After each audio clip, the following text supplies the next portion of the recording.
Halo kakak, terima kasih banyak ya sudah klik video ini. Di video kali ini, saya akan membahas tentang kasus penghilangan nyawa paling sadis sepanjang sejarah Jepang. Di mana para korban yang dihilangkan nyawanya dengan sadis berusia 4-7 tahun. Kasus ini mengguncang Jepang dan merubah pandangan pemerintah Jepang dalam menangani kasus-kasus serupa. Oke kakak, mari sama-sama kita bahas sesingkat-singkatnya tentang kasus penghilangan nyawa paling sadis yang dilakukan oleh Tsutomu Miyazaki.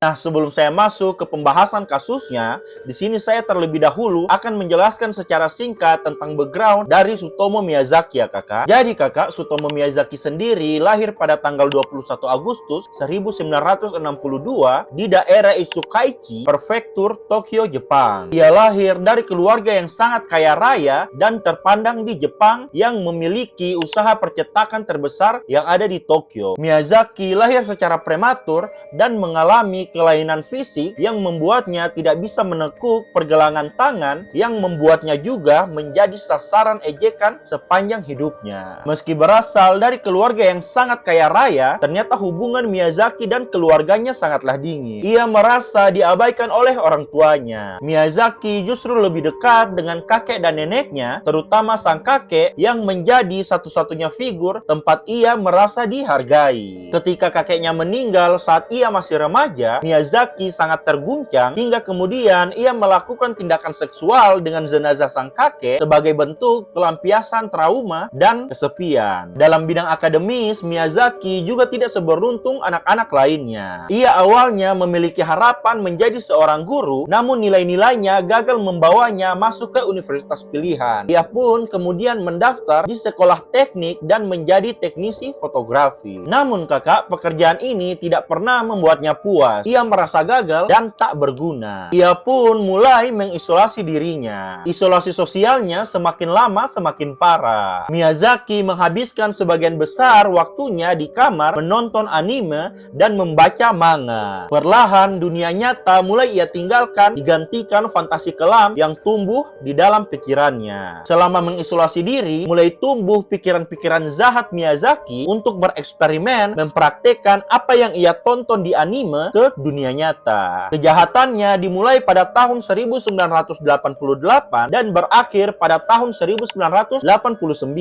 yang mana hal tersebut ia lakukan selama periode sekitar 1 tahun. Dalam kurun waktu itu, ia menculik dan menghilangkan nyawa 4 anak perempuan berusia 4-7 tahun. Tidak hanya itu, ia juga melakukan tindakan nekrofilia dan kanibalisme terhadap korban-korbannya serta mendokumentasikan semua kejahatan yang ia lakukan. Korban pertama yang menjadi sasaran kekejian dari Miyazaki adalah Marikono yang berusia 4 tahun, di mana Miyazaki melancarkan aksinya tersebut pada tanggal 22 Agustus 1988. Miyazaki menculik Marikono yang sedang bermain sendirian di taman dekat rumahnya. Ia membawa Mari ke hutan di dekat rumah keluarganya. Di sana ia menghilangkan nyawa Mari dengan cara mencekik dan kemudian melakukan tindakan nekrofilia terhadap jenazah Mari. Setelah melakukan hal yang sangat kurang ajar tersebut, tubuh Mari disembunyikan oleh Miyazaki di daerah terpencil dan beberapa minggu kemudian Miyazaki kembali ke tempat tersebut untuk memisah-misahkan jenazah Mari. Miyazaki mengambil tangan dan kaki korban dan menyimpan bagian tubuh tersebut di dalam kamarnya sebagai kenang-kenangan. Miyazaki bahkan mengeringkan beberapa bagian tubuh dan mengirim abu tulang dan gigi Mari dengan menggunakan kartu pos ke keluarga Mari, yang mana setelah keluarga Mari menerima paket mengerikan tersebut, keluarga Mari langsung histeris dan melaporkan hal itu kepada pihak kepolisian, dan tanpa butuh waktu lama, Mari yang diculik dan dihilangkan nyawanya langsung menjadi berita utama dan mengguncang Jepang. Setelah melakukan hal tersebut kepada Mari, pada tanggal 3 Oktober 1988, Miyazaki kembali melakukan aksinya pada seorang korban bernama Masami Sohizawa yang saat itu berusia 7 tahun. Miyazaki Miyazaki melihat Masami berjalan sendirian dan membujuknya masuk ke dalam mobilnya. Setelah Masami masuk ke dalam mobilnya, Miyazaki kembali ke hutan tempat ia melakukan hal yang sangat mengerikan kepada Mari. Di hutan tersebut, Miyazaki kembali melakukan hal yang sama dengan apa yang ia lakukan kepada Mari, di mana Miyazaki menghilangkan nyawa Masami dengan cara yang sama dan melakukan tindakan nekrofilia. Kali ini ia memotret dan merekam apa yang ia lakukan kepada Masami.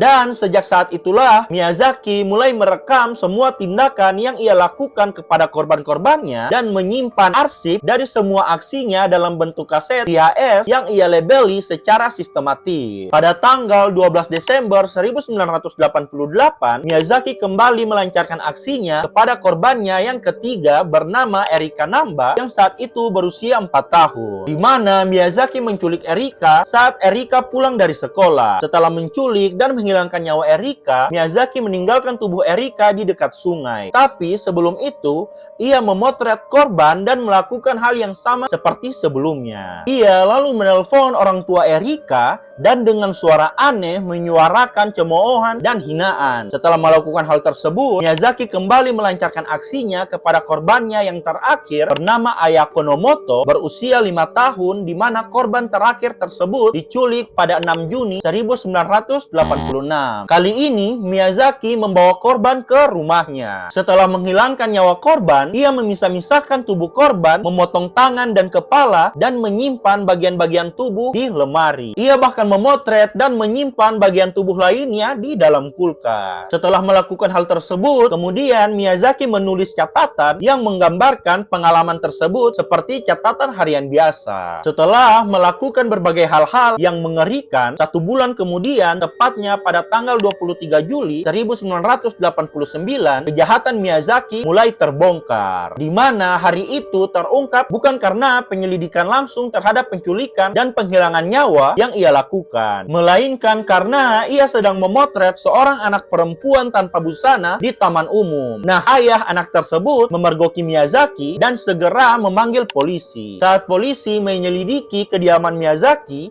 mereka menemukan ratusan kaset video termasuk dokumentasi video dari setiap korban yang telah dihilangkan nyawanya oleh Miyazaki, foto-foto tubuh korban, dan rekaman VHS berisi konten kekerasan dan horor ekstrim. Polisi juga menemukan bagian tubuh korban yang telah diawetkan serta pakaian anak-anak dan benda-benda pribadi yang ternyata milik para korban. Polisi pun langsung menangkap Miyazaki dan meminta keterangan lebih lanjut dari Miyazaki. Tetapi pengakuan Miyazaki tidak datang dengan mudah, kakak. Awalnya ia menolak semua tuduhan, bahkan berbicara dengan suara aneh yang ia klaim berasal dari sisi lain dirinya yang ia sebut sebagai Redman. Ya, semacam manifestasi dari alter ego yang ia bentuk untuk memisahkan kesadaran dari semua perbuatannya. Tetapi setelah didesak oleh pihak kepolisian, Miyazaki akhirnya mengakui semua perbuatan yang ia lakukan. Dan setelah melewati berbagai proses penyelidikan dan penyidikan yang sangat panjang, sampailah kasus tersebut di persidangan. Pengadilan terhadap Tsutomu Miyazaki dimulai pada tahun 1990 dan berlangsung selama 7 tahun. Nah, selama persidangan, banyak sekali pertanyaan yang dilontarkan oleh publik. Salah satunya pertanyaan terbesar dalam pengadilan adalah apakah Miyazaki waras atau tidak. Mendapatkan pertanyaan dari publik seperti itu, pihak pengadilan akhirnya menghadirkan tim psikiater dalam proses pengadilan terhadap Miyazaki. Tim psikiater pun memberikan penilaian yang berbeda. Beberapa menyatakan bahwa Miyazaki menderita ini,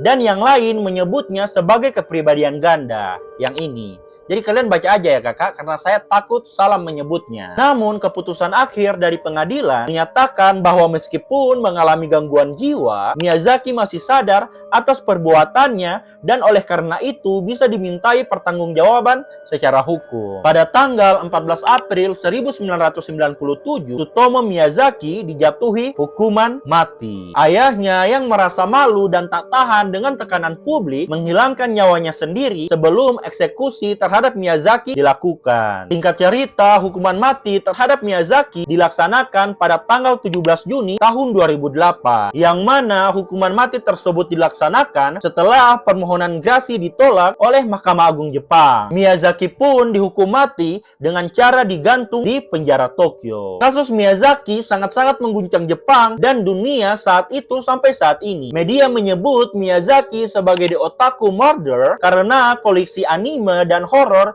yang ia miliki, yang kemudian memicu sentimen negatif terhadap komunitas otaku saat itu. Namun, banyak pihak mengkritik penyederhanaan itu bahwa kejahatan Miyazaki bukan karena hobinya, tapi karena campuran trauma, isolasi, dan gangguan jiwa yang tidak tertangani. Kasus Tsutomu Miyazaki menjadi salah satu contoh paling ekstrim dari bagaimana trauma masa kecil, keterasingan sosial, dan gangguan kejiwaan bisa berakumulasi menjadi kejahatan yang sangat-sangat mengerikan. Para psikiater yang memeriksa Miyazaki menemukan bahwa ia tidak memiliki empati terhadap korbannya. Ia tidak menangis atau menunjukkan penyesalan. Bahkan saat ditanya tentang perasaannya terhadap para gadis kecil yang dihilangkan nyawanya oleh Miyazaki sendiri, ia menjawab dengan dingin, mereka tidak akan mengerti rasa sakit. Mereka tidak tahu kalau mereka akan mati. Beberapa ahli percaya bahwa Miyazaki mengalami ini di mana seseorang menarik diri dari interaksi sosial dan hidup dalam dunia batin yang kaya, namun terputus dari kenyataan emosional. Miyazaki juga menunjukkan tanda-tanda delusi, termasuk klaim bahwa dirinya dipengaruhi oleh alter egonya yang ia sebut sebagai Redman. Namun menariknya, Miyazaki masih sangat sadar tentang upaya menyembunyikan kejahatannya. Ia membakar tubuh korban, menyembunyikan jenazah, bahkan membuat surat anonim untuk mengejek keluarga korban. Yang mana hal tersebut membuat jaksa yakin bahwa ia tahu apa yang dilakukannya salah, tetapi tetap melanjutkannya demi memuaskan fantasi sadisnya. Ketika kejahatannya terungkap, masyarakat Jepang mengalami kejutan budaya besar. Bukan hanya karena kengerian dari tindakan Miyazaki, tetapi karena pelakunya berasal dari keluarga mapan, berpendidikan, dan tampak biasa. Media Jepang segera menjulukinya sebagai ini karena di rumahnya ditemukan ratusan kaset anime, manga horor, dan video-video kekerasan. Ia juga menyimpan dokumentasi foto-foto sadis yang ia buat sendiri, yang mana hal ini memicu gelombang kecurigaan terhadap komunitas otaku dan pecinta budaya pop Jepang. Banyak acara TV, koran, dan majalah yang menyalahkan budaya otaku sebagai penyebab perilaku menyimpang Miyazaki. Orang-orang mulai takut terhadap siapapun yang menunjukkan ketertarikan terhadap anime dan manga horor. Beberapa politisi bahkan menyerukan pembatasan distribusi konten hiburan yang dianggap mengganggu. Tapi kritikus media dan psikolog membantah tuduhan ini. Mereka menekankan bahwa ribuan orang menggemari anime dan horor tanpa menjadi pembunuh. Miyazaki bukan produk budaya pop. Ia adalah hasil dari kegelapan keluarga, pengabaian psikologis, dan gangguan jiwa yang tidak pernah ditangani. Kasus Miyazaki meninggalkan jejak mendalam dalam budaya Jepang. Ia menjadi inspirasi tidak langsung bagi banyak film horor psikologis, manga bertema gelap, dan urban legend. Misalnya, manga seperti Ichi the Killer dan Homunculus mengeksplorasi jiwa psikopat dan trauma masa kecil dalam cara yang sangat gelap. Bahkan karakter-karakter fiksi seperti Light Yagami atau Makunochi dari Paranoia Agent, meski tidak eksplisit, mengandung tema tentang identitas ganda dan tekanan masyarakat yang menciptakan keretakan jiwa. Kasus ini juga mengubah cara polisi Jepang dalam menangani kasus anak hilang. Kalau sebelumnya, anak-anak yang hilang tidak selalu langsung dicari secara agresif, berbeda setelah kejadian Miyazaki, yang mana setelah kejadian tersebut, setiap laporan kehilangan anak langsung menjadi laporan darurat. Dalam dunia medis, kasus ini juga menjadi pelajaran penting tentang perlunya penanganan kesehatan mental di usia muda. Banyak psikiater menyarankan agar Jepang memperluas akses psikologis klinis di sekolah-sekolah, sesuatu yang sebelumnya masih dianggap tabu atau memalukan. Miyazaki bukan sekedar pembunuh. Ia adalah simbol dari kegagalan sistematis, keluarga yang dingin, masyarakat yang mengasingkan, dan negara yang tidak peduli pada kesehatan mental. Miyazaki bukan korban, tetapi cerminan gelap dari lubang-lubang sosial yang bisa menciptakan monster dari manusia biasa. Di pengadilan, ia sempat berkata, "Saya rasa mereka tidak menderita. Saya hanya melakukan apa yang yang perlu saya lakukan untuk merasa lengkap. Kalimat tersebut bukan pembelaan, tetapi bukti paling jelas bahwa Miyazaki telah kehilangan kemanusiaannya. Ia hidup dalam kegelapan yang ia bentuk sendiri sampai akhirnya digantung pada tahun 2008 dan dibawa pergi tanpa pernah benar-benar menyesal. Nah, itu tadi kakak pembahasan singkat tentang kasus penghilangan nyawa paling sadis yang pernah terjadi di sepanjang sejarah Jepang yang dilakukan oleh Miyazaki. Bagaimana menurut kalian kakak? Kalau kakak tahu detail kasus penghilangan nyawa paling sadis yang dilakukan oleh Miyazaki yang belum saya bahas di video ini, kakak bisa komen di bawah, kita sharing-sharing tentang kasus ini. Dan kalau kakak pengen saya bahas kasus kriminal, kisah horor, atau apa saja yang saat ini sedang viral, kakak juga bisa komen di bawah request pembahasan menarik apa yang bisa saya bahas di video selanjutnya. See you!